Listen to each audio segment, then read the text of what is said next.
السلام عليكم ورحمة الله وبركاته. مرحبا بكم في وصفات سلمان.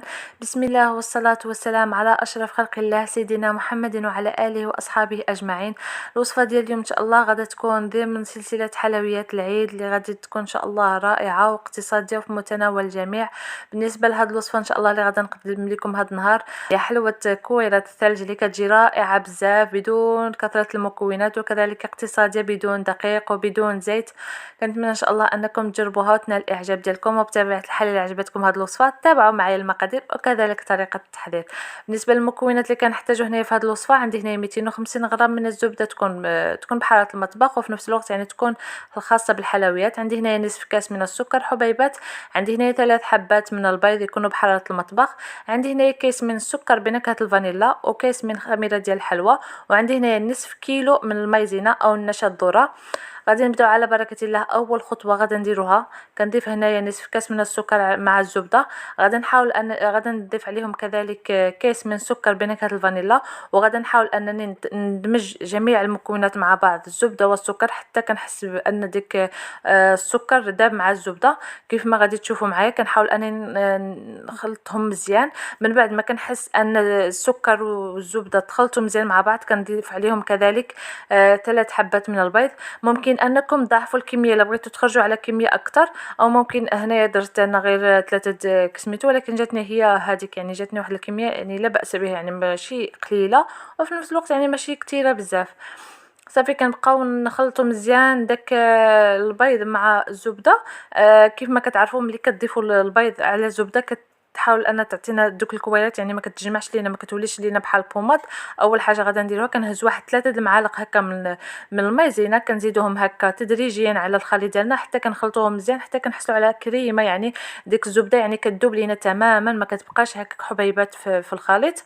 صافي من بعد كنزيد عليهم كيس من الخميره ديال الحلوى، من بعد كنبقى نزيد الدقيق ديال المايزينا او النشا، كنزيدهم تدريجيا على الخليط وحنايا كنخلطو حتى كنحسوا على واحد القوام اللي يكون ماشي يعني الخليط ديالكم يعني ما يكونش كيتلاصق في اليدين، وفي نفس الوقت يعني ما تكونش العجينه قاصحه بزاف. كيف ما غادي تشوفوا معايا كنبقاو نزيدو، يعني هنايا ضفت يعني نصف كيلو من المايزينا هي اللي خدات لي هاد الكميه 3 ديال البيضات. الا بغيتو تضاعفوا الكميه غادي ديروا كاس من السكر مع 6 حبات من البيض، وكذلك ديروا كيلو من المايزينا.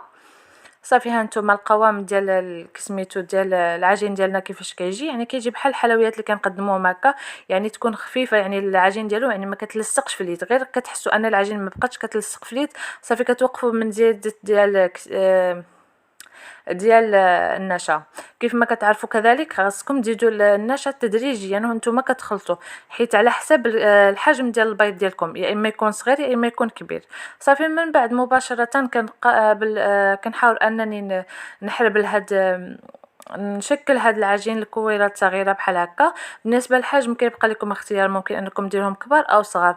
المهم هنا درتهم صغار، يعني ماشي كبارين بزاف وفي نفس الوقت يعني ماشي صغار، متوسطين باش يجيون هكا في الكويرتات.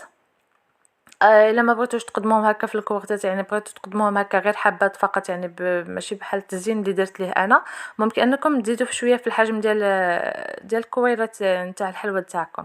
صافي غادي نبقاو على هذا الشكل هذا حتى نكملوا الكميه ديال الحلوه ديالنا كامله.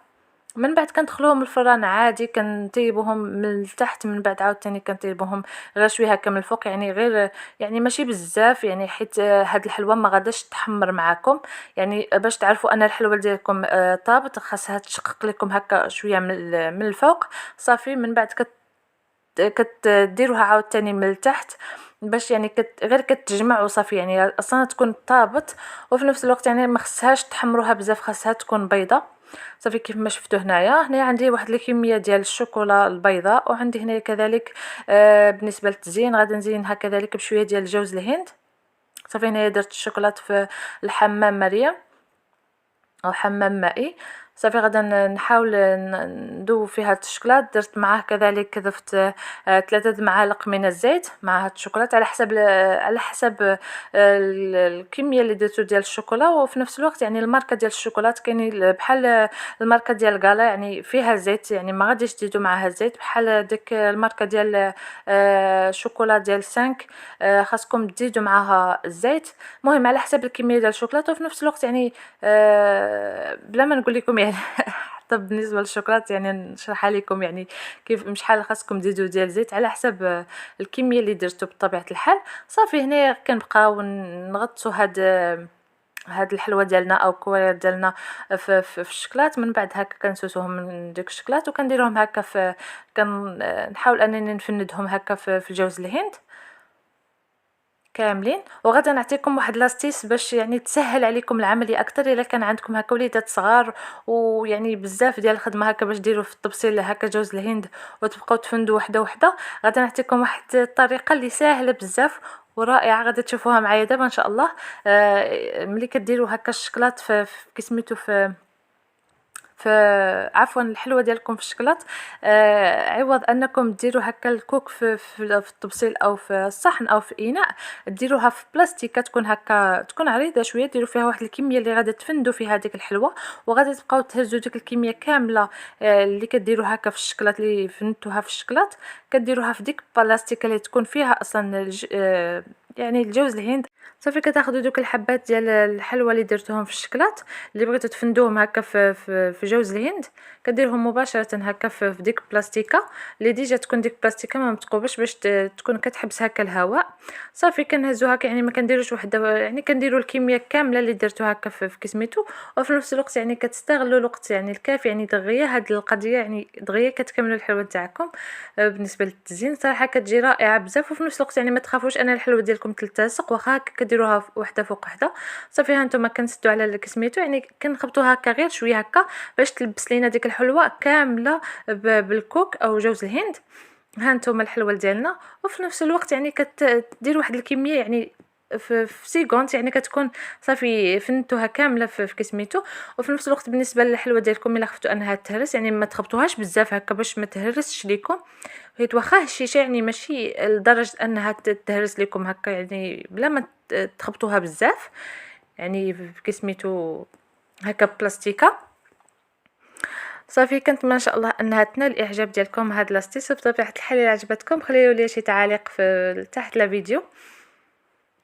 صافي غادي نبقى على هاد الطريقه حتى كنكمل الكميه ديال الحلوه ديالي كامله. بالنسبه للتزيين هنايا انا غادي نديرهم هكا في كويرتات هادي. ممكن انكم كذلك تزينوهم هكا بخطوط من الشوكولا السوداء يعني هكا فوق جوز الهند يعني تزيدوا عليهم واحد اللمسه. او ممكن كذلك انكم تقدموها غير بحال هكا يعني بلا ما ديروهم هاد الكويرتات هادو. المهم هادي يعني كتعطي واحد الجماليه عاوتاني فقط. صافي ها نتوما البنات الشكل النهائي ديال الحلوه ديالنا كيفاش كتجي. وهاد الكميه تبارك الله اللي عطات ليا غير نصف الكميه يعني ما درناش كيلو ديال المايزينا. والصراحه كتجي رائعه بزاف. كنتمنى ان شاء الله انها تنال الاعجاب ديالكم وبطبيعه الحال انكم تجربوها. وبطبيعه الحال الا عجبكم هذا الفيديو ما تبخلوش عليا بلي لايك ديالكم وبتعاليقكم زوينه. واللي اول مره كيزور القناه ديالي فضلا وليس امرا ضغطوا على زر الاشتراك وكذلك تفعلوا الجرس باش يبقى يوصلكم جميع الوصفات اللي كيكونوا اقتصاديين وفي متناول الجميع. غادي نتلاقاو ان شاء الله في وصفه قادمه بحول الله. وشكرا لكم بزاف على المتابعه والسلام عليكم ورحمه الله.